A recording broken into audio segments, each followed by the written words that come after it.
नाज़रीन, हज कोटा को लेकर पिछले कुछ एक दिनों से लगातार जो है इस पर सियासत भी हो रही है, महज मुबाहिसा भी हो रहा है, क्योंकि इस दफ़ा जो प्राइवेट टूर ऑपरेटर्स हैं जो हज एंड उम्रा करवाते हैं, उनका जो कोटा है उसको रिड्यूस किया गया है। और ये भी जो खबरें हैं गर्दिश कर रही हैं कि इस साल सिर्फ 10,000 जो आज़मीन हैं वो प्राइवेट हज कर सकती हैं। क्या वजूहात है क्यों इस कोटा को रिड्यूस किया गया है? क्या आने वाले दिनों में हम इस हवाले से कोई और खबर सुन सकते हैं, यानी इस रिड्यूस्ड कोटा जो है इसको फिर से बढ़ाया जा सकता है या पोर्टल्स फिर से ओपन हो सकते हैं? इस सब पर हमारे साथ बात करने के लिए इंजीनियर एजाज हुसैन साहब मौजूद हैं, जो कि हज कमेटी ऑफ इंडिया के मेंबर हैं। आइए इनसे बात करते हैं और तफसीलन इनसे ही जानने की कोशिश करते हैं। एजाज साहब, जो कोटा रिड्यूस हुआ है, जो प्राइवेट टूर ऑपरेटर्स हैं उनका जो कोटा रिड्यूस हुआ है, क्या वजूहात लगती है क्यों ये कोटा रिड्यूस हुआ है, और आने वाले दिनों में क्या हमें लगता है कि इस कोटा को जो है बढ़ाया जा सकता है या पोर्टल ओपन फिर से? देखिए, सबको, जितने हमारे दर्शक हैं, सबको मेरी तरफ से अस्सलाम वालेकुम। और जितने इस बार हज पे जाने वाले लोग हैं, मैं सबको बधाई देता हूं और आप सबको क्लियर करना चाहता हूं। देखिए, हज कमेटी ऑफ इंडिया हमेशा जो हमारे पास कोटा रहता है उसमें 70:30 हमारे पास रेशो रहता है। 70% जो है हज कमेटी ऑफ इंडिया अपनी तरीके से गवर्नमेंट के कोटा के थ्रू सीट्स फिलअप करती है, और 30% जो होता है वो पीटीओज को हम लोग देते हैं। इस बार थोड़े से रूल चेंज हो गए सऊदी अरबिया में। अक्सर बेशतर हमने देखा कि कुछ ना कुछ चेंज आती रहती है। अगर हम लोग देखेंगे, जो हज प्रोसेस है वो लास्ट ईयर थोड़ा लेट से स्टार्ट हो गया था। इस बार चूंकि लास्ट टाइम ज़्यादा डेथ्स हो गई वहाँ पे, उस कारण से थोड़ा इस बार जल्दी उन्होंने सोचा कि भाई इस बार से जल्दी प्रोसेस करेंगे, चाहे कॉन्ट्रैक्ट्स हो या चाहे सर्विस के रिलेटेड जो भी इनको चाहिए था, मतलब कॉन्ट्रैक्ट्स बनाना, वो पहले से स्टार्ट किया। और इसी तरीके से आपने देखा कम से कम हमारी 4-5 टीमें सऊदी अरबिया में डिप्यूट हो गई, जिसमें मैं भी एक सदस्य था। हमने बीएसटी टीम, जो बिल्डिंग इंस्पेक्शन है या सिलेक्शन टीम है, उसके साथ हमने काम किया। और आप यकीन मानो, दिन रात 24 घंटे हम लोगों ने काम करके जो वहाँ की एकोमोडेशन हमारे पिलग्रिम्स के लिए वो हमने की। मैं आपको बताना चाहता हूँ, आप लोग कंफ्यूज मत हो जाइए। जो हमारे इंडिया का, जो हमारे हज कमेटी ऑफ इंडिया का कोटा है, उसमें कोई रिडक्शन नहीं है। जिन्होंने भी फॉर्म भरे होंगे पूरे देश भर से, उनको इंशाल्लाह वो तो जाएंगे ही जाएंगे। लेकिन जो दिक्कत है वो पीटीओस को है। पीटीओस में क्या हुआ, उनको ये बोला गया था कि 25 फेब से पहले पहले आप अपने कॉन्ट्रैक्ट साइन करिए और आप अपने पेमेंट्स डिपॉजिट करिए। उसमें क्या हुआ, अक्सर बेशतर जितने हमारे पीटीओस थे, कुछ लिमिटेड जैसे 2%, 3% लोगों ने वो चीज फॉलो अप की, उन्होंने पेमेंट्स डिपॉजिट की। लेकिन जो अक्सर बाकी जितने लोग थे, उनका ये कहना था कि हमारे पास अभी पिलग्रिम नहीं आए। हमने जी पहले क्या होता था, पहले पिलग्रिम्स आते थे, उनसे पैसा लेते थे, उसके बाद वो डिपॉजिट करते थे। लेकिन इस बार ऐसा नहीं था। इस बार इनको पहले डिपॉजिट करना था। ठीक। और अक्सर हमने देखा कि इनको लगा कि शायद सऊदी गवर्नमेंट फिर एक्सटेंशन करेगी, तो लेकिन फिर एक्सटेंशन हुआ नहीं। और साथ में इन्होंने ये भी बताया कि कुछ टेक्निकलिटीज आई है कि जो नुसुक पोर्टल है, जब हम लोग अपडेट करते थे पेमेंट, तो वहां पे रिफ्लेक्ट नहीं होता था। फिर हज कमेटी ऑफ इंडिया ने ये तय किया कि जितने हमारे पीटीओज है वो हज कमेटी ऑफ इंडिया के अकाउंट में पैसा डिपॉजिट करे और हज कमेटी सीजी को डिपॉजिट करेगा। और वो हुआ भी।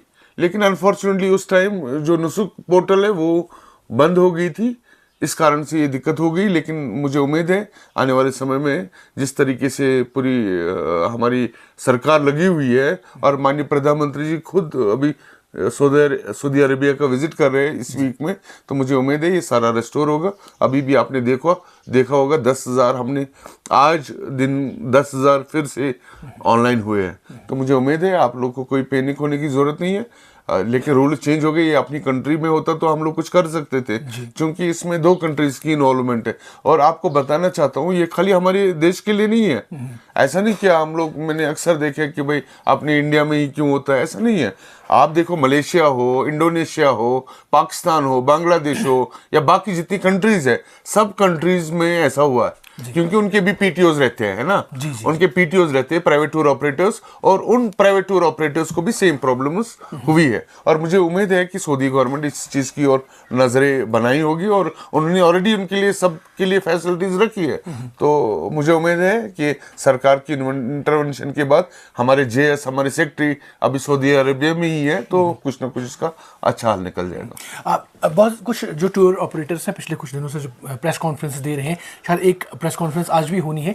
उनका कहना है कि जो अभी दोबारा से पोर्टल खुलेगा उसमें जो आज बताया गया है कि 10,000 जो आज़मीन है उनके लिए वहाँ पे रखा गया है, लेकिन वो वही है जो उन्होंने कल कहा था कि 25% जो टोटल कोटा होता था उसका 25% ही है। वहीं पर बहुत सारे लोगों ने जो पैसे भरे भी थे उनके पैसे भी अभी वहीं पर हैं। तो अगर ये बात नहीं हो पाती है कि जो बाकी आज़मीन है या पूरा कोटा जो है नहीं हो पाता है, तो कितना नुकसान होगा या फिर किस तरीके से आप इस चीज़ को देखेंगे, क्या चीज़ हो सकती है इस? देखिए जो पीटीओज है, मैं एक चीज़ बताता हूँ, देखो पिलग्रिमेज तो करवाते हैं वो लोग, सवाब का काम भी है, लेकिन साथ में बिजनेस भी है। ऐसा नहीं मतलब वो लोग कोई सोशल सामाजिक सेवा करते हैं, है ना। मैं ये मानता हूँ उनको भी एडवांस होना चाहिए था। अगर उनको सऊदी गवर्नमेंट से गाइडलाइंस थी कि भाई 25 से पहले आपने डिपॉजिट करना है, आपने कॉन्ट्रैक्ट्स करना है, तो वो अपना पैसा लगा सकते थे। उन्होंने ये सोचा कि पहले हम लोग पिलग्रिम्स को पकड़ेंगे, उनसे पैसा लेंगे, उसके बाद हम लोग डिपॉजिट करेंगे, जो पॉसिबल नहीं हुआ। मैं मानता हूँ उसमें कोई नुकसान नहीं होगा, किसी पिलग्रिम का कोई नुकसान नहीं होना है। अभी 2 महीने हज के लिए, अभी अगर इन्होंने सपोज कहीं पे बुकिंग्स भी की होंगी तो मुझे लगता है वो रिफंडेबल है, उसमें उतना कोई नुकसान नहीं होना है। और होगा भी तो वो आने वाले समय में, अगर नेक्स्ट ईयर में, क्योंकि इस बार हमने क्लस्टर्स बनाए तो इनके पास उतना प्रोविजन रहता है। जो कोई हज जो कोई हज बेचता होगा टूर ऑपरेटर, वो आज से नहीं बेचता है, 10 साल से बेचता है। बिजनेस में तो नुकसान नफा होता ही है।